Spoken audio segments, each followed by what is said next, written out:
mangeais beaucoup de pâtes de konjac parce que du coup c'est faible en calories, mais tu peux t'en faire des portions de fou et ça te blinde le bide. J'ai dit ça te blinde le bide. Oui. Ça te blinde la bite. Yes. Les chats, je suis hyper heureuse de vous retrouver pour le 9e épisode déjà de la web-série que vous préférez sur ma chaîne YouTube. J'ai nommé Balance ton frigo et je suis trop contente. On se retrouve dans le frigo d'une youtubeuse qui est dans une agence, qui du coup vient de loin, qui ne vient pas exclusivement pour Balance ton frigo, mais qui du coup nous accueille aujourd'hui et qui est un peu en mode nomade quand elle vient en France. Donc il a fallu trouver un endroit où on pouvait un petit peu stocker tout ce qu'elle a l'habitude de manger et je vous propose de découvrir de suite qui nous accueille aujourd'hui.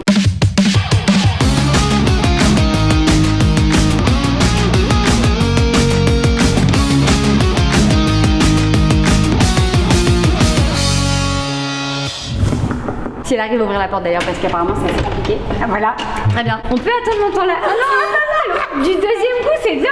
Ça va la forme? Ça va et toi? Bah oui, nickel, merci de nous accueillir. Salut. Alors apparemment tu as un grand chez toi visiblement. Énorme. Donc ça c'est juste un preview, c'est ma cour intérieure. Des fois je me fais bronzer un petit peu ici. YouTube ça paye bien les gars.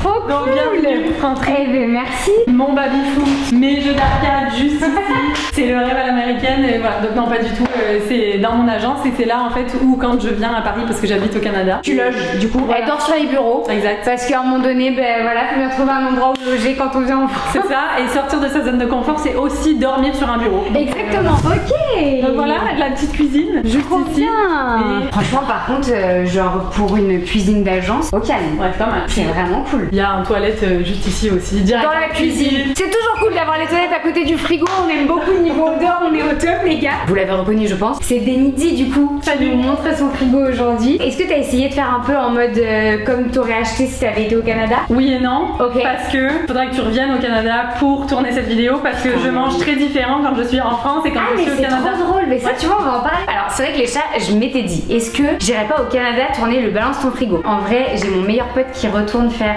une partie de ses études au Canada et qui Ok. j'avais été faire mes études à l'époque là-bas. Ok, trop bien. Et en fait il y retourne là de juillet à décembre. Donc à tout moment on se cale la partie deuxième, oui, exactement. Genre frigo français, frigo canadien. En fait je vais appeler cette vidéo Dendy balance son frigo français.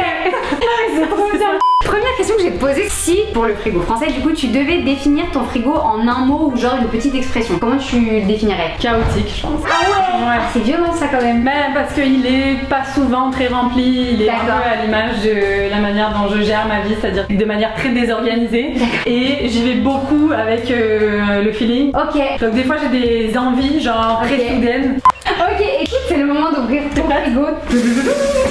Alors il y a des parties qui sont pas à moi. Ah oui parce que forcément comme on est à l'agence, partagé. Ouais. mais au moins là on a un frigo bien rempli. Les parties qui sont à moi vont de là à là. Ah Le ouais quand même reste- tu t'es bien imposé. Oui, oui, c'est ça. Ah, c'est- Mais en fait, à chaque fois que je viens, je le remplis quand même parce que c'est là où je. Tu manges le plus. Ouais, bah, je peux cuisiner, c'est là où je mange, Ok. c'est là où je prépare mes plats quoi. Et la plupart du temps aussi, je fais beaucoup de Uber Eats. Ouais. Donc, tu sais, j'alterne entre des petites courses pour pas me charger, pour pas m'encombrer. Et avec des restos. Parlons d'un petit truc que j'ai vu dans ta story ce matin. Oui. Il t'est arrivé une catastrophe. Oui. Et c'était ce que t'achetais pour la vidéo. Ben oui et non. Parce Ok. que c'est ce que j'ai acheté pour le reste de la semaine. Ok. Mais Qui oui. du coup devait se retrouver quand même dans le frigo. Oui, exactement. Ah non mais c'était génial. Mais j'ai dû retourner racheter. Ah oui, non. J'ai vu la story, je me suis dit oh non la pauvre, genre le sac Qu'est-ce qui s'est étalé passé les gars. Voilà, mon épicerie, tout va bien, génial. Je vais commencer par la porte parce que tu m'as dit que cet étage de la porte du coup était à toi. Oui. Et je vois qu'on se laisse pas aller. Genre elle se fait une petite bouteille individuelle de C'est champagne. les soirs où ça va moins bien. Voilà, mais c'est ça, quand il y a une vidéo YouTube qui fait passer vue, allez hop, une petite bouteille de champagne. En fait, je bois pas d'alcool.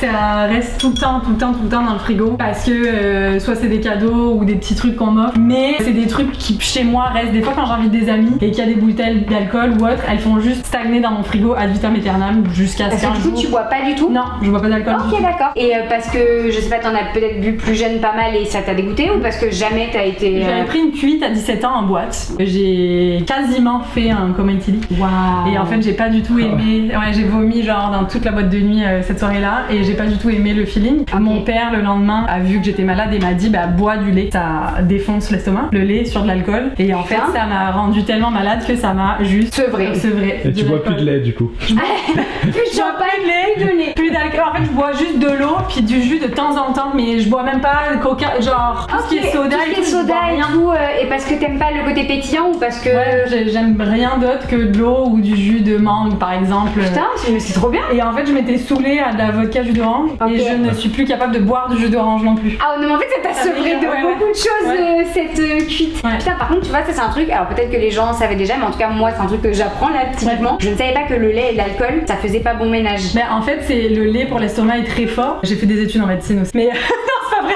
J'allais dire, putain, bah elle est mais go. En fait, c'est elle qui va faire la série toute seule, elle a tout vous expliquer, les gars. Non, pas du tout. Mais de ce que j'avais lu, c'est que quand on boit de l'alcool, l'estomac est poreux. Le lait vient faire en fait une réaction chimique qui fait en sorte que ça digère très mal. Et en fait, ça fait un mix, les deux, qui c'est explosif là. C'est comme ça part tous les côtés. Je vous passe les détails. L'estomac, c'est Ça Le nombril et tout. Ok les gars, on n'a pas besoin d'images de ce moment, mais par contre j'en profite si jamais il y en a qui étaient au courant de ça et qui ont peut-être les explications un peu scientifiques assez précises et tout. N'hésitez pas à le dire dans les commentaires parce que vous le savez dans ces vidéos là, moi aussi j'aime en apprendre de vous et ça peut être hyper cool. Voilà, si quelqu'un a vraiment la notion de ce qui se passe exactement, on est preneur. Si tu dois boire quelque chose en apéro, tu vas traquer avec un jus. Oui, ou voilà. de l'eau. Ah, tu trinques à l'eau. Ah oui, mais j'adore génial. ça. J'adore. Mais bien sûr. Moi je pense qu'il faut rester fidèle avec soi-même. Ouais, je suis d'accord avec toi parce que franchement si c'est pour qu'après vous vous sentiez mal, vous culpabilisiez etc, ça n'a aucun intérêt. À un moment donné, c'est ton bien-être avant ce que les autres vont penser de toi. Et c'est pas parce que tu bois pas que tu vas moins profiter de la soirée, que tu vas être moins rigolote ou moins rigolo. Ça vous définit pas en fait de boire un verre d'alcool. Moi j'ai l'impression d'être encore plus le fun quand je suis en présence de mon groupe d'amis ou autre. J'ai pas besoin d'alcool, c'est pas ça qui me désinhibe en fait. Même si j'ai une personnalité plus timide, introvertie à la base, c'est ça qui me fait en sorte que c'est l'énergie plus de la pièce. Ouais, c'est ça, qui fait en sorte qu'on a du fun et tout, bien sûr. Franchement les gars, l'alcool c'est pas obligatoire, pas du tout même. Sans alcool la fête est plus folle. Voilà, exactement, reprenons le slogan. Sans alcool, la fête est plus folle hein. Du coup, pas mal de sauces. Sauce mayonnaise, et alors la mayonnaise Dijon pour moi, la moutarde de Dijon. Celle-là on n'en trouve pas au Canada. Puis à chaque fois que je viens ici, je me régale les gars, genre direct. C'est ce que j'allais dire, en gros toi, par rapport à ce que tu manges au Canada quand tu viens en France, t'essayes d'acheter un peu tous les trucs que tu retrouves pas quand tu es au Canada. 100%. Ok, genre tout ce qui te manque dans l'alimentation française quoi. Ouais. Donc là typiquement la sauce avec la moutarde de Dijon. Passion mayonnaise, tu kiffes la mayo? Mayo, ketchup, les deux mélangés ensemble. Moi je suis team les deux. Oh, sauce cocktail. mais très bien. Tu les mets côte à côte et après tu mélanges. Ah putain oui. J'ai fait ça plus jeune, mais c'était la seule façon pour moi justement d'apprécier la mayo parce que la mayo toute seule, je suis pas fan de tout. Moi je suis très ketchup ou même je suis très sauce barbecue. Ah ouais. Sauce barbecue, ma passion dans la vie, je peux manger ça avec tout. Genre même dans les burgers, je préfère mettre de la sauce barbecue que du ketchup. Ah ouais, ok. Ah ouais vraiment. Ah t'as une deuxième mayo? Oui. Ah oui d'accord. T'as le stock, c'est ton jamais. Payer suffisamment de mayo si besoin. Sauce crudité. Pour la salade, ouais. J'utilise beaucoup en fait d'huile d'olive et balsamique pour la faire moi-même. J'adore tout ce qui est vinaigré. Mais des fois en fait quand j'ai pas la possibilité de pouvoir la faire la vinaigrette, c'est toujours pratique. Mais tu sais, je suis pas hyper fan de ça. Je préfère vraiment. C'est ce que j'allais dire. Le mieux les chats, ça reste quand même de faire vos sauces salades vous-même. Et forcément ces sauces là, c'est sûr que c'est bon en termes de goût, mais c'est un peu comme toutes les sauces César. T'as du sucre, t'as pas besoin de sucre quand tu te fais une sauce toi-même avec du vinaigre, des jus et tout. Tu rajoutes pas du sucre dans ta sauce. Donc ou alors à la limite si vous voulez faire, moi je vous donne une sauce que j'adore faire dans mes salades. Vous mettez de l'huile d'olive, du vinaigre balsamique, un petit peu de sirop d'agave si t'aimes bien le petit goût un peu sucré, un peu du citron et pour saler plutôt que d'utiliser du sel, moi j'utilise de la sauce soja réduite en sel. Et en fait du coup ça te sale naturellement sans avoir besoin de ressaler derrière. Et en fait je trouve que tu contrôles mieux ta quantité de sel en te disant ok je mets juste une cuillère à soupe de cette sauce là que des fois de saler et puis t'es là ah non c'est toujours passé. Ah ouais là c'est un bon truc. Des fois c'est pas mal. Je fais de plus en plus ça maintenant et d'avoir acheté cette sauce soja réduite en sel, ça m'a aidé à réduire ma consommation de sel de base parce que moi j'avais un peu la main lourde sur le sel comme ça. Et forcément le sel, oui faut en consommer, mais faut pas faire un excès non plus de sel parce que forcément sinon rétention d'eau et tout. Pour tout ce qui est pareil hypertension tout ça c'est pas forcément conseillé. Mais voilà après faut quand même en avoir suffisamment dans l'alimentation. Je sais pas toi tu sales beaucoup tes plats ou pas? Énormément. Ah ouais. Moi je suis très vinaigre et très sel, mais j'essaye depuis quelques années de réduire, donc de pas ressaler après. Quand je mangeais des salades j'adorais entendre le croquant du sel sous ma dent. Ah oui d'accord. J'étais comme ça. Ah oui donc vraiment. Et des fois je me fais des shots de sel, c'est-à-dire que genre je prends un peu de citron. Tequila pas. Ah mais tu fais un take off sur la tequila. Mais sur la tequila. Ah, je prends à l'eau du coup. Voilà. Mais je prends vraiment du citron, je me mets mon sel, genre je lèche puis je prends mon citron, j'adore ça. Ah oui d'accord. Je fais de l'eczéma à cause de ça, donc je réduis. Ah putain, tu fais de l'eczéma à cause du sel. Ok. Mais en fait à cause de l'acide. Je mange très acide et depuis toute petite j'avais énormément d'eczéma sur le corps et on s'était aperçu que c'était pour des personnes qui consomment vraiment beaucoup de produits acides. Ouais donc genre tomates, vinaigre, etc. Voilà. Après t'as la marque Baleine aussi les gars qui font des sels réduits en sel et qui sont pareil à moins 50% facile. Donc c'est vraiment pas mal. Et ensuite l'autre technique, t'as le gomasio. C'est un truc qu'on trouve beaucoup en épicerie bio. C'est un mélange de sésame et d'un peu de sel. Et en fait le sésame mélangé au sel, bah c'est nickel, tu vois, ça apporte vraiment ce petit goût salé mais qui t'aide au taquet à réduire parce que du coup c'est une poudre. Ouais, c'est une petite poudre mais un peu plus épaisse quand même. C'est quand même un peu plus croquant qu'une poudre vraiment complètement réduite comme une poudre d'amande, tu vois. Là t'as quand même un peu plus ce croquant avec le sésame et tout. Vraiment très bonne idée pour réduire le sel ou après épices savales qui vont rapporter vachement de goût à ton alimentation et qui permettent de réduire la teneur en sel. Parce que c'est sûr que le sel. C'est la recommandation quotidienne de consommation de sel, c'est quoi? Oh, c'est petit, oui. Faut que je vous la remette, les gars, je l'ai relu il y a pas longtemps en plus. Pas plus de 5 grammes par jour par personne. Et 5 grammes, c'est pas beaucoup. Hein. Quand tu fais 5 grammes de sel, c'est pas énorme. Je me suis rendu compte à un moment qu'il y avait bien sûrement des repas où j'avais dû mettre la moitié déjà, tu vois. 5 grammes, ça va vite. Et puis surtout que c'est 5 grammes, mais on parle pas que du sel qui est rajouté. On parle aussi du sel qui est déjà naturellement présent dans tout ce que tu manges. Alors si tu manges des produits très bruts, très naturels, bah ça va. Mais si tu manges beaucoup de produits qui sont déjà préparés, industriels et tout, c'est un conservateur. Donc tout est déjà salé. Donc en fait, forcément, t'as ce sel là déjà, plus le sel que toi tu vas ajouter pour ressaler. Et en fait, tu peux vite être au-dessus des recommandations. Donc, je vais garder ça en tête. Tu manges assez naturel toi ou tu manges beaucoup de choses préparées? Quand même assez naturel. J'essaye de mixer quand même parce que je peux pas toujours cuisiner et je déteste cuisiner. Et je suis pourrie en cuisine. Genre, je suis la pire. Donc au final, quand je cuisine, c'est toujours les mêmes trucs, c'est-à-dire des épinards dans une poêle avec de l'eau, c'est tout. Et sinon des œufs. Ou des pâtes. Mais tu sais, les pâtes, j'essaye de réduire un peu plus vis-à-vis du gluten. Mais tu sais, je suis pas une très bonne cuisinière. Donc au final, j'alterne. Tu sais, je mange beaucoup de resto principalement. Et sinon, j'ai complètement l'opposé qui est 100% naturel. Et juste avec des épinards, il y a de l'eau, j'ajoute même pas de sel, je mets rien, puis je mange comme ça. Ah ouais, et là, les épinards, par contre, tu sales pas. Genre, c'est épinards à l'eau et YOLO. Épinards à l'eau. Quand tu vas au resto, justement, est-ce que tu fais un peu attention au resto où tu vas? Genre, non, tu fais pas attention, est-ce que c'est plus ou moins fait maison? Est-ce que les cartes elles sont plus ou moins grandes ou quoi? Je regarde s'il y a quelque chose qui me plaît, mais ça peut être n'importe quoi. Je mange pas de fast-food trop. Au Canada, un peu plus, parce qu'il y en a un très bon à AEW, c'est génial. Ah putain, j'allais en parler. J'allais dire, il y a un fast-food là spécifique du Canada, j'ai plus le nom, j'allais te dire, il y a 2 lettres et un E au milieu. AEW, je me souviens, j'y allais. Et moi, je suis végétarienne, donc je mange quand même des poissons. Pesco-végétarienne, c'est ça. Mais pas de viande blanche ni rouge. Chez AEW, il y a un burger vegan qui est excellent. Donc de temps en temps, j'en mange. Mais sinon, tu sais, tout ce qui est burger, puis fast-food, etc., je mange moins. Je suis plus. Vraiment resto. Resto italien ou pokéball ou genre des trucs japonais, sushi et tout, j'adore. Ouais.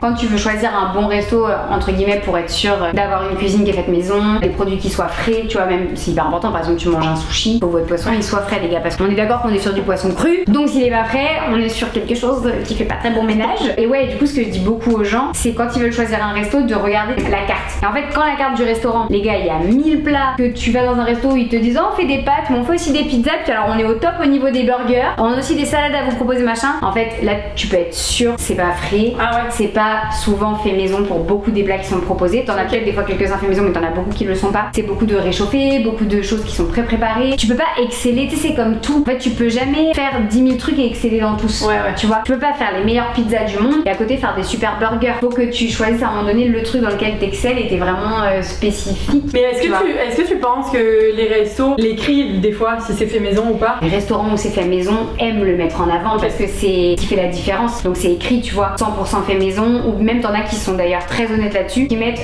une majorité de nos plats sont préparés maison, une majorité de nos ingrédients, des fois ils mettent même le pourcentage sont d'origine biologique si jamais tu recherches ça, ou bien sont locaux aussi, parce que des fois il y a des gens qui recherchent le fait de manger dans des restaurants où c'est plutôt de la cuisine locale. Les restos en général qui font attention à ça, ils aiment le mettre en avant parce qu'ils ont raison, ça fait la diff. Moi typiquement je suis le genre de client qui va regarder ça. Tu vois, je vais regarder si un restaurant il fait du bio, si un restaurant il fait du local, si il fait ça c'est écrit sur la carte. Et t'as beaucoup de restaurants maintenant qui l'écrivent. Même sur Instagram, elle regarde les photos des plats et tout. Moi je suis une psychopathe elle lit des les restaurants, avis Google. C'est-à-dire que moi je veux être sûre que là où je vais manger, tout soit un peu adapté, on va dire. Alors ça peut paraître chiant, mais moi c'est mon kiff, tu vois, j'adore. Peut paraître adapté à mes valeurs entre guillemets. C'est-à-dire que j'aime bien que ce soit fait maison, qu'il n'y ait pas beaucoup de plats sur la carte, que ce soit au maximum des choses bio si possible ou bien locales. Être sûr qu'ils aient des options végé ou vegan. Parce que du coup je me dis s'ils ont ces options là, c'est que déjà de base ils sont dans une autre dynamique. Et donc tu vois, tout ça c'est plein de choses qui font que je vais aller plus vers un restaurant que vers un autre. Après comme tout tout le monde. J'adore aussi aller manger dans un burger et aller manger une pizza. Mais par contre, du coup, toujours pareil. Je vais pas aller manger McDo. Je vais choisir le burger où ils font des bons burgers maison. C'est j'apprécie plus de manger comme ça, tu vois. Mais c'est depuis ces dernières années, j'ai pas toujours été comme ça, tu vois. Moi aussi, j'ai fait des McDo. Moi aussi, j'ai fait des restos où je m'en foutais, j'y allais. Tant que je trouvais un truc qui me plaisait, c'était bon. Mais c'est vrai que maintenant, je suis beaucoup plus dans cette démarche-là. Mais c'est cool parce que ça permet d'encourager aussi certains restos plus que d'autres. Ouais, c'est ça. Des critères de sélection. C'est exactement ça. Je trouve que ça permet aussi à des petits restaurants de faire un peu la balance avec des grosses chaînes. Ça permet aussi à ces restaurants-là qui eux-mêmes du coup favorisent des petits agriculteurs, tu vois. Et bah de donner ton argent à ces petits agriculteurs-là qui méritent encore plus, je trouve, de bien vivre que les grosses chaînes de distribution. Parce qu'en plus ils font des choses qui sont quand même bien meilleures pour notre santé, on va pas se mentir. Donc du coup c'est un peu, tu vois, toute cette dynamique-là. Mais après c'est sûr que c'est un petit truc à mettre en place au début, forcément. Je rebondis sur un autre truc que tu disais tout à l'heure, que tu faisais attention aux pâtes par rapport au gluten.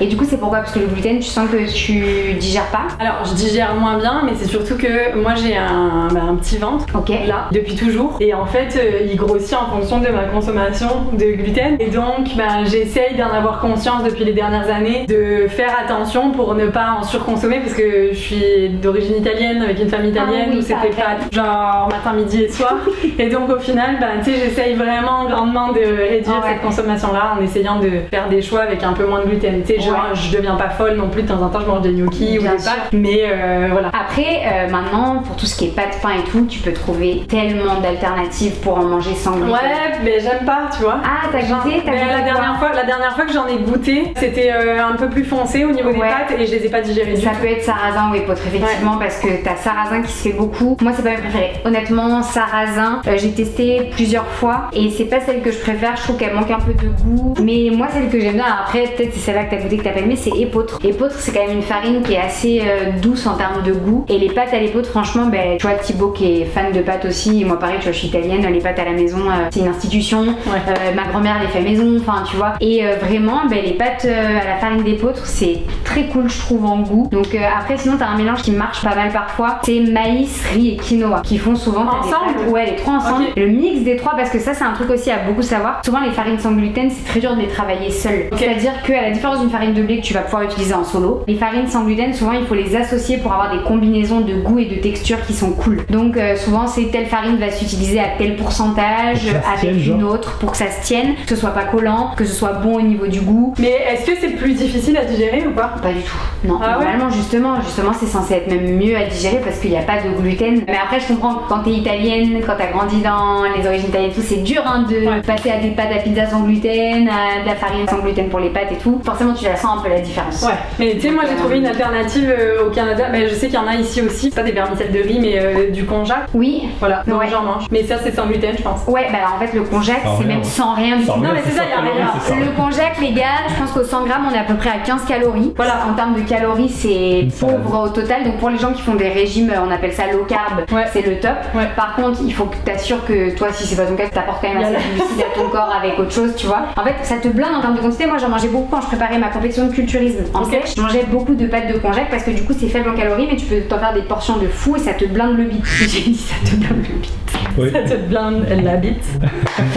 Allez, on adore. Ça te blinde le bide donc et non la bite. Voilà, mon dieu. Tu sais, il y a des gens qui vont manger du konjac en pensant que ça va les aider pour leur rapport sexuel. Pour une bonne érection. Écoute, du konjac. Un peu de konjac, les gars. Oh mon dieu, n'importe quoi. Mais ouais, du coup, c'est l'alternative beaucoup pour les gens qui font un peu des régimes mais qui ont faim, du coup, pour pas après se jeter sur n'importe quoi. Le konjac, ça peut être cool, mais par contre, j'imagine que tu dois vachement l'assaisonner parce que par contre, ça a zéro. Moi je mets sauce tomate. Des Dijon. Non, sauce tomate, mayo, ketchup. Nickel, on est bon là, les pâtes, on est au max, les gars. Ouais, parce que sinon, c'est en termes de goût, pareil, les gars, franchement, y a rien. Faut vraiment les cuisiner, les travailler parce que sinon, t'évites, t'as l'impression de manger de l'eau, quoi. Et puis même, c'est un peu gluant, mais tu vois, j'aime bien. Mais ouais, non, après, par contre, pour le coup, je vois pas mal de consommation en termes de tout ce qui est yaourt et tout. Oui, mais j'en mange pas beaucoup. Et de temps en temps pour les matins, puis ce que je mange en fait surtout c'est des compotes. Ok, t'es très compote. Ouais, je suis compote comme ça et surtout je suis compote à emporter. Ouais, ok. J'adore. Addiction compote. Tu sais, quand je fais les courses, je suis dans l'allée puis je prends juste le premier truc que je vois. Mais donc c'est là où ça me fait, tu sais, tu parles puis je me dis faut que je regarde genre sans sel, sans sucre. Mais là je vais devenir psychotique à cause de toi puis je vais te voir partout. Je vais te voir partout dans les allées. Attention, petit démonstration, ce serait génial. Attends, mais tu sais, tu pousses à l'eau comme là, t'as ma tête qui fait ça comme ça. Faudrait que tu fasses un TikTok là-dessus. Oh, ce serait génial, putain, c'est trop bien. Mais ça existe pas, le Nutri-Score au Canada. Ok. Derrière, tu sais, au niveau des ingrédients et tout, oui, t'as toujours la liste d'ingrédients. Et ça, par contre, elle est beaucoup plus présente, même en très gros sur les produits. Oui, c'est ce que j'allais dire. Que ça, c'est bien fait. Je trouve que c'est bien fait, sauf que si t'as pas beaucoup de connaissances, genre comme moi je vois le nombre de calories, puis je prends panique à chaque fois. Donc je me dis, bah, le truc, je l'achète pas parce que c'est comme 800 calories par portion. Ouais, bon, sauf qu'en fait, ça, franchement, il faut prendre un peu toujours pareil avec du recul, ça, parce que très souvent, c'est donné par 100 grammes les calories. Ouais. Il y a peu de chances que tu manges 100 grammes des produits que tu vas acheter, enfin, sauf si c'est une viande. Ah, attends, c'est rien. Non, alors, c'est sûr, mais sauf quand c'est une viande ou quoi, mais même, j'ai envie de vous dire, les gars, il y a un truc, moi, qui m'énerve vraiment sur les emballages, c'est quand on te dit qu'il faut manger telle portion. C'est ça que, par exemple, tu vas prendre un granola. Sur le granola, ils vont te dire pour 100 grammes, t'as tant de calories. Portion recommandée, 35 grammes. Et quand tu as le nombre de calories, tu te dis, ah ouais, c'est vrai, pour 35 grammes, là, on est cool. Sauf que moi, 35 grammes de granola, les gars, ça me tiers d'un bol, quoi.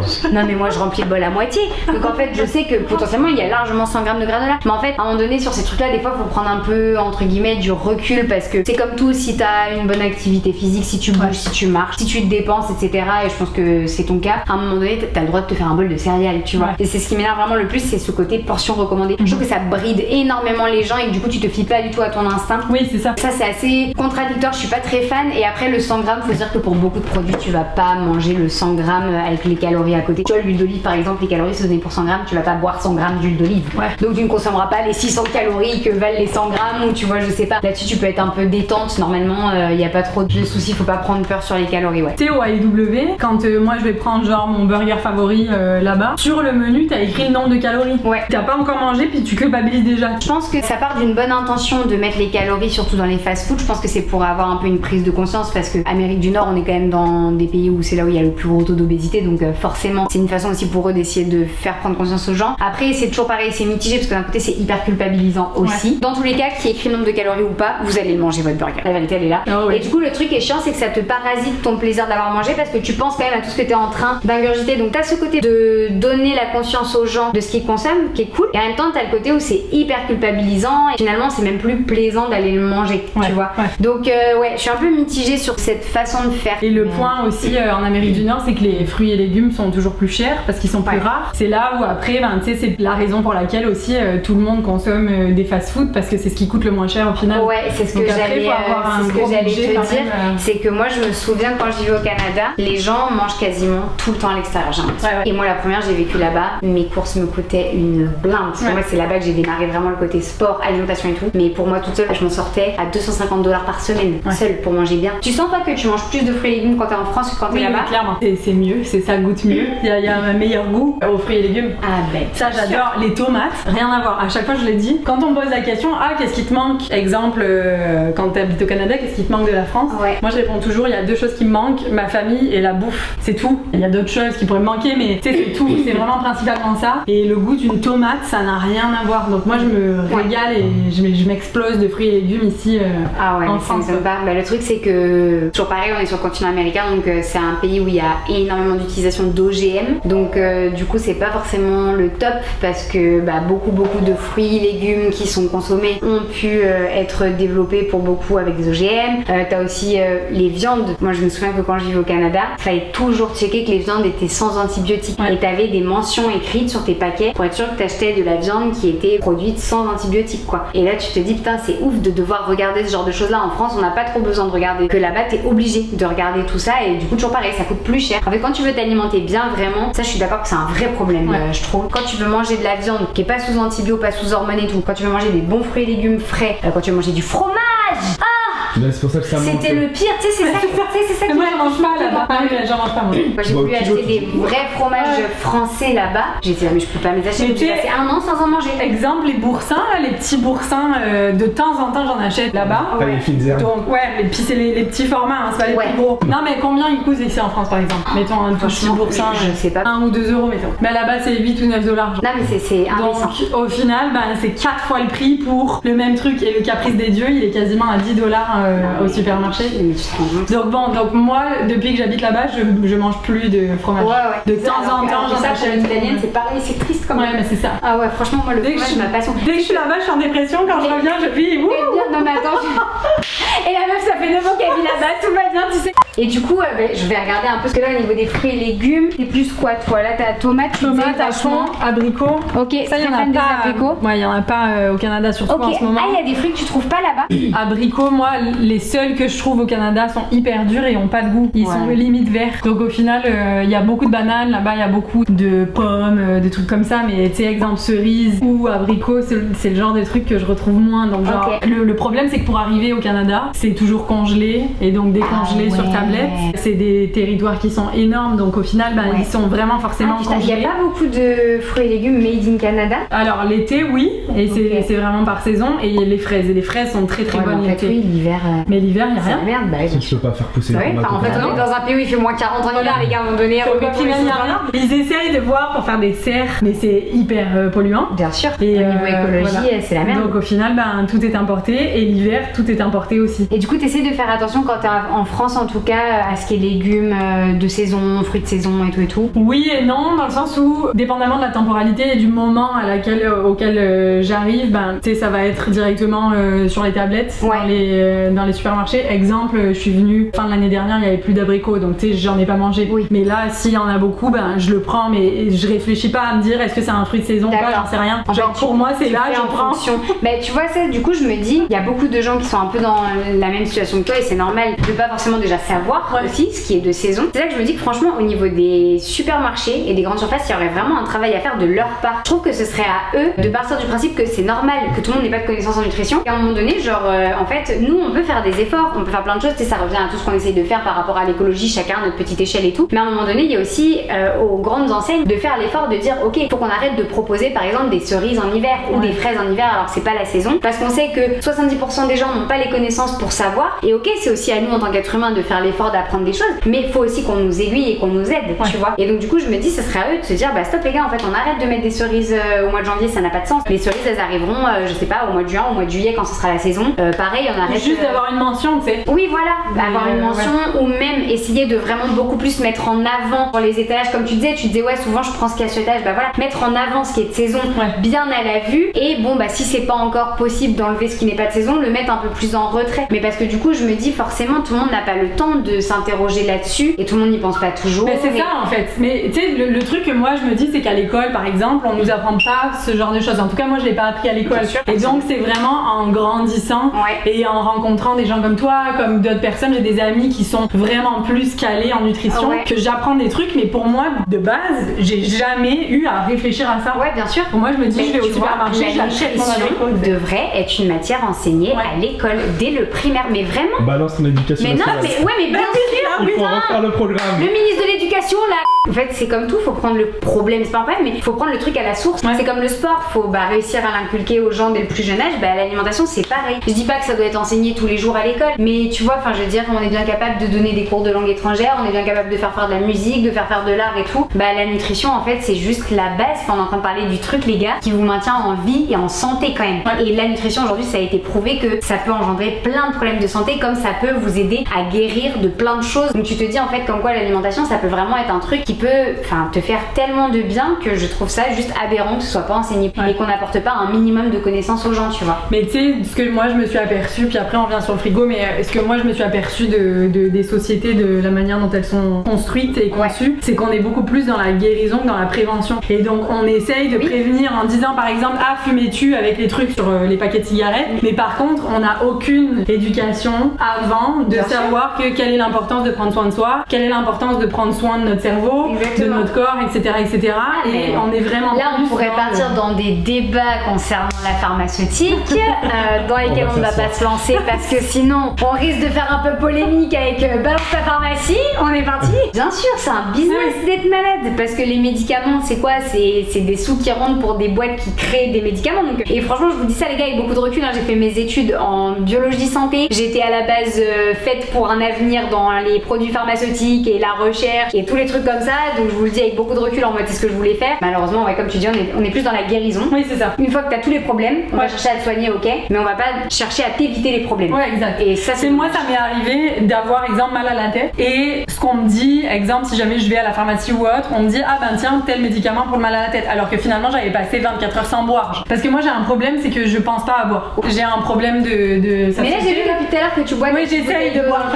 Tu la vois, tu te dis, allez, une petite gorgée. Mais au final, tu sais, c'est ça. Tiens, on a un médicament parce que t'as mal de tête, mais tu sais, bois, puis genre, t'auras peut-être pas mal à la tête, mais tant donc, tu guéris les symptômes, mais ouais, oui, c'est ça, voilà, exactement. Non, mais c'est ça. Hein. On va regarder un peu mieux ce frigo parce que mon caméraman m'a dit qu'on n'allait pas assez dedans. Oh, ça, je suis fan. Oh, celui-là en plus, c'est trop ça bon. inspire quoi? C'est le Siggi Skir à la vanille. J'ai goûté ça il y a pas longtemps. Moi, à la base, je mange plus trop de produits laitiers en yaourt. Je fais beaucoup yaourt végétaux. Ouais. Mais alors, ça, j'ai goûté il y a pas longtemps, c'est une folie. Si je prends des produits laitiers, c'est sans lactose. Oui, ça j'essaye. Ça se fait beaucoup. Mais parce que j'ai du mal à digérer. Ouais, mais comme beaucoup de personnes à l'âge adulte, tout simplement parce que vous n'avez plus la protéine qui permet de digérer la protéine du lait, en fait, tout simplement. C'est le lactose, tu sais, c'est digéré dans le corps par une protéine qui s'appelle la lactase et qu'on produit de moins en moins en grandissant. En fait, tout bêtement, comme tu disais, le lait c'est assez agressif quand même pour l'estomac, pour la digestion. C'est toujours mieux de consommer du lait demi-écrémé si jamais tu as pas envie de faire du sans lactose, de consommer pour les fromages tout ce qui va être à base de lait cru plutôt que le lait pasteurisé. Ça va être mieux toléré, mieux digéré, etc. C'est meilleur aussi pour votre santé. Toi, c'est plus, tu vas aller manger quoi, en dessert ou en collation? Plus collation, mais tu sais, de temps en temps le matin, si j'ai rien d'autre à manger, mais tu sais, c'est très irrégulier quoi. Et tu prends un goûter ou pareil, un peu irrégulier, genre si t'as un creux, tu manges. En fait, c'est quoi? Tu vas fonctionner en fonction de tes envies, en gros? Non, pas du tout, en fonction de mon temps. Ah ouais, ok, c'est même pas en fonction de ta faim. C'est en mode dès que t'as le temps, tu manges et si t'as pas le temps, tu passes à la suite quoi. Ouais, c'est là où j'essaye de plus en plus de m'éduquer puis d'essayer d'avoir genre un rythme de vie. Mais je vis beaucoup, c'est un beau problème, mais je vis beaucoup quand même dans les décalages horaires, dans les voyages, puis dans des endroits où je suis jamais chez moi. Donc en fait, mon corps est très très déréglé. Ouais, c'est dur d'avoir une routine. Ouais, très compliqué. Et surtout, moi, je trouve que c'est très compliqué d'avoir une bonne alimentation. Si jamais je trouve mes ingrédients, exemple au Canada, c'est très difficile de la garder si je suis ailleurs, en voyage ou à l'étranger en déplacement. Ça, c'est très compliqué parce que je me dis, bah, j'aurais pas tous les éléments pour cuisiner ou j'aurais pas les mêmes ingrédients. Donc, je suis juste perdue à savoir comment et quoi manger, puis comment ça s'adapte à mon rythme de vie. Ouais, je comprends. Ce que je dis souvent, c'est en gros, imaginons ta petite routine au Canada où t'as tous tes trucs pour manger bien, que tu sais et tout. Quand tu pars à l'étranger, essaye déjà de consommer tout ce que tu connais, que tu sais que tu vas pouvoir trouver un peu partout. Tu sais que les fruits et légumes c'est bon pour la santé, bah prends les fruits et légumes du pays où t'es, déjà ça c'est la base, tu vois. Tu sais que les trucs genre produits céréaliers, le riz, tu vas en trouver partout. Des trucs un peu basiques entre guillemets qui sont ton alimentation brute, on va dire. C'est le mieux déjà pour essayer d'avoir quand même ce qu'il te faut. Un repas par exemple salé, ça va ressembler à quoi? Ça c'est ton tube? Oui, mais tu sais c'est ce genre là. Des fois quinoa, pois chiches, enfin tu sais des petites salades composées, mais c'est rare où je me fais ça. Du fait que tu sois végétarienne, c'est le genre de salade qu'il faudrait que tu te fasses tout le temps. En mode c'est hyper cool parce que là du coup t'as tes crudités, l'avocat ça apporte des bonnes graisses, un peu de feta pareil, et après t'as fait une combinaison céréales légumineuses. Quand t'es végé, y a rien de mieux pour apporter un apport protéiné d'origine végétale à ton corps, parce qu'il faut toujours associer un produit céréalier à une légumineuse pour avoir un apport protéique d'origine végétale complet en fait. Ça c'est typiquement le genre de plat que tu peux te faire vraiment midi, soir et qui est hyper complet et qui est hyper bon pour avoir l'énergie, pour avoir le bon apport protéines. Mais sur un très bon point. Non mais franchement c'est bien parce que c'est rare de voir des gens qui pensent à mélanger. En plus je pense que tu le fais peut-être un peu sans le savoir. Je le sais pas moi, tu sais, je mélanger des légumineuses avec des céréales. Surtout quand tu me dis bah ouais je mange du poisson un peu de temps en temps mais par contre sinon je suis végé et du coup je mange pas de soja parce que du coup tu manges pas de tofu. De temps en temps mais j'arrive pas à le cuisiner donc mais genre niveau matière grasse c'est combien? Niveau matière grasse on dit souvent 1 gramme de lipides par kilo de poids de corps. Des fois on peut monter un petit peu au-dessus pour des gens qui font des sports vraiment de force parce que du coup là t'as besoin d'un bon système nerveux et donc il va falloir fournir un peu plus de lipides à ton corps parce que le système nerveux fonctionne grâce aux lipides. Si tu ne fais pas des sports qui te demandent un nerveux de malade, 1 gramme par kilo de poids de corps c'est la recommandation pour les lipides. Moi gras saturé ou non saturé? Alors faut un peu un mélange de tout. Faut un peu de gras saturé, un peu de insaturé, du mono-insaturé, du polyinsaturé. C'est pour ça qu'il faut varier entre le beurre, les huiles, les oléagineux, enfin tu vois toutes les sources un peu de lipides. C'est compliqué moi je trouve hein. Enfin c'est cool, moi j'admire. Genre à la limite il faudrait que tu fasses mes courses puis que tu me fasses genre les plats de la semaine et que tu me dises. En fait je vais devenir la cuistot du YouTube game les gars. J'arrête ma carrière, je vais aller cuisiner pour les gens. Du coup la joie les épinards tu disais que tu fais en salade ou à l'eau par contre. Épinards moi je les préfère cuits. Si jamais petite salade que je vous donne comme ça, épinards, feta ou parmesan, un des deux et des petites noix et après tu te fais une petite sauce avec des échalotes et tout, vinaigrette comme t'aimes bien là et alors là ça te fait une salade trop bien. Mais moi j'aime bien au niveau des salades des trucs un peu plus amers. Ok, putain alors que moi c'est l'inverse. Ah ouais? Ouais les trucs comme ça j'arrive pas du tout, le côté amer ça passe pas. Ok. Si jamais tu veux t'ajouter rajouter un petit truc aux épinards pour avoir un repas complet, ça va hyper vite. C'est une recette que j'ai donnée en vidéo YouTube. Tu mets directement ta pesée de riz dans une poêle, tu mets de l'eau, ça va le faire cuire. Une fois qu'il a absorbé l'eau et qu'il commence à être cuit, tu mets tes épinards dedans. Tes épinards du coup elles vont cuire avec sur la fin de la cuisson. Tu mets un peu les épices que tu veux, qu'importe. Et là tu te mets 2 œufs au plat qui cuisent sur le dessus. Mortel. Tu mets direct dans la poêle après. C'est trop bon. Recette arménienne les gars que j'ai fait pour ma vidéo Je mange 24 heures comme Dua Lipa. Pépite. Waouh. Ah bah merci du conseil. Et tu vois, t'as juste à rajouter le riz par rapport à ce que tu faisais déjà et c'est comme une tchatchouka mais version arménienne en fait. Passion gnocchi. Gnocchi. Ah mais bien sûr. À la poêle toi plutôt ou à l'eau? À l'eau, à la débat. casserole. Ah les gnocchis à poêler moi j'aime pas. Il y a ça, il y a du thon. Là j'ai oui les fameuses cannes de thon derrière, des petits cœurs d'artichaut aussi. Ça j'adore. Ah mais qui non? Je comprends toujours pas cette passion. Pas. Hein? Non pas du tout. Ah non? J'aime pas. Mais Roxane elle est comme toi les fans. Ah oui l'addiction. Tu l'as encore cette addiction ou c'est passé? Ah non j'adore ça. Ah ouais d'accord. Ok. Ouais c'est resté. Mais moi je les mange comme ça. Hein, oui mais pareil mais c'est fou. Ah ouais? Ah je peux pas. Ça fait partie de tes craves que t'as de temps en temps. Oui. Alors autant des fois ça m'écoeure que autant des fois j'ouvre juste genre la conserve, je verse l'eau puis je les mange comme ça. Ah moi ça passe pas du tout, je peux pas. Ah ouais? Ah non. Mais même mélanger en salade et tout? Non. Même avec une sauce avec je peux pas. C'est comme les asperges. La première fois que j'ai goûté ça c'était en bocaux. Et tu sais asperges déjà en conserve et tout j'ai détesté alors que pour le coup j'adore cuisiner des asperges fraîches à la poêle ou au four. Mais ça le goût est différent. Mais ouais voilà vraiment. Sauce tomate. Tout italien qui se respecte a toujours sa petite sauce tomate, son petit parmesan et petite passion olive aussi. Passion olive, passion cornichon. Ah ça par contre je comprends. Mais moi cornichon et gros doux. Les gros hyper sucrés. Ah non bah moi non il est très très vinaigré. Ah mais oui toujours acide toi. Ah bah oui. Toi c'est acide vinaigre à balle. Mais tu m'étonnes que ton estomac il est en PLS. En vrai pour le coup oui c'est vrai que l'acidité pour l'estomac ça peut être hyper c'est agressif. C'est agressif parce qu'en fait déjà de base faut que tu te dises que quand tu digères ton alimentation, tout ton système digestif envoie des sucs gastriques pour digérer les aliments. Et donc du coup t'as cette acidité là déjà qui est générée par mais en plus de ça toi t'as toute l'acidité de ce qui est acide que tu manges. Donc c'est vrai que ça fait beaucoup d'acide pour le corps donc faut essayer un peu de basifier le tout je dirais. Donc c'est hyper important de manger beaucoup de légumes pour basifier un peu tout ça. Bon on ne dira rien sur les œufs au frais, vous savez très bien ce que j'en pense, je l'ai dit plein de fois. Tu veux pas? Non. Pourquoi? Tu les as achetés où? Au frais ou pas? Non. Et ben voilà. Mais là ça fait quoi sur les œufs? Bah en fait la coquille elle devient poreuse et du coup ça peut laisser passer une bactérie qui s'appelle la salmonelle qui est un peu merdique en termes de problèmes digestifs. Pas terrible. La salmonelle. Merdique c'est d'ailleurs le bon mot pour illustrer cette bactérie. C'est mieux de laisser tes œufs hors du frais si tu les achètes pas au frais. Et maintenant évidemment parce qu'on ne s'arrête pas au frigo, on aime beaucoup ouvrir les placards. Alors, et donc là il y a pas tout qui est à moi mais il y a beaucoup de choses qui sont à moi. Il y a beaucoup de thé. Ouais, toi tu consommes beaucoup de thé. Et je bois pas de café. D'accord. Et quand j'ai des problèmes à digérer ou autre, je me dis peut-être que ça pourrait aider. Tu vois, ça pourrait t'aider limite même à boire de l'eau. Par exemple l'été, si l'eau comme tu disais, même l'eau froide, des fois ça te saoule un peu ou quoi, et ben tu peux faire infuser tout ce qui est hibiscus, tout ce qui est verveine, tout ce qui est menthe poivrée et tout. Tu les fais infuser, tu remplis une carafe, tu mets ta petite boule à thé dedans, tu laisses au frais quelques heures, ça infuse bien. Et l'hibiscus, ça a un petit goût acidulé qui est hyper bon, ça donne une couleur bien rouge à l'eau et tout, donc c'est magnifique en plus. Et franchement, moi je sais qu'il y a une période où je buvais pas beaucoup, ça m'a énormément aidé à boire. Du coup, pas mal de pâtes après. C'est ça. Donc ça c'est à toi les pâtes, j'imagine. Et après non, toi t'es pas trop tout ce qui est petits gâteaux et tout. Alors moi je suis beaucoup plus salée que sucrée. D'accord. Donc de temps en temps ce que je m'aperçois c'est que quand je suis au Canada principalement, avec le froid, mon corps a besoin de plus de calories. Et en fait je m'aperçois souvent que l'hiver j'ai des petites fringales et ça se peut que j'achète des biscuits. Si j'achète des biscuits c'est genre des Oreos ou il y a des petites pâtes d'ours, c'est à la mélasse. Ok. Et au final c'est trop bon, mais c'est le genre de truc je tombe dans le paquet puis je m'arrête plus. Ouais. J'en achète pas beaucoup et je suis beaucoup plus salée que sucrée, donc je préfère de façon générale tu préfères manger des cornichons quand t'as une petite fringale que d'aller vers un paquet de gâteaux. Mais tu sais ce qui est horrible c'est que le pot de cornichons je le finis. Tu peux finir en une journée? Ah oui, non mais même pas en une journée, en une heure genre. Ah oui d'accord. Et les pots d'olive je les verse directement dans le bol puis ça c'était Natou qui avait passion olive sur le premier Balance ton frigo. Natou elle avait 10 pots d'olive chez elle. Alors moi l'apéro ça fait partie des 10% que j'ai choisi. Les olives. On est sur une addiction. J'adore les olives. Et elle disait mais des fois je peux juste manger ça. Ouais, si je fais ça Ah ouais putain mais c'est Je pense sincèrement qu'il faut absolument qu'on fasse cette vidéo où je viens voir ton frigo au Canada. Parce que ce sera hyper cool de voir la différence entre ton frigo ici et ton frigo canadien.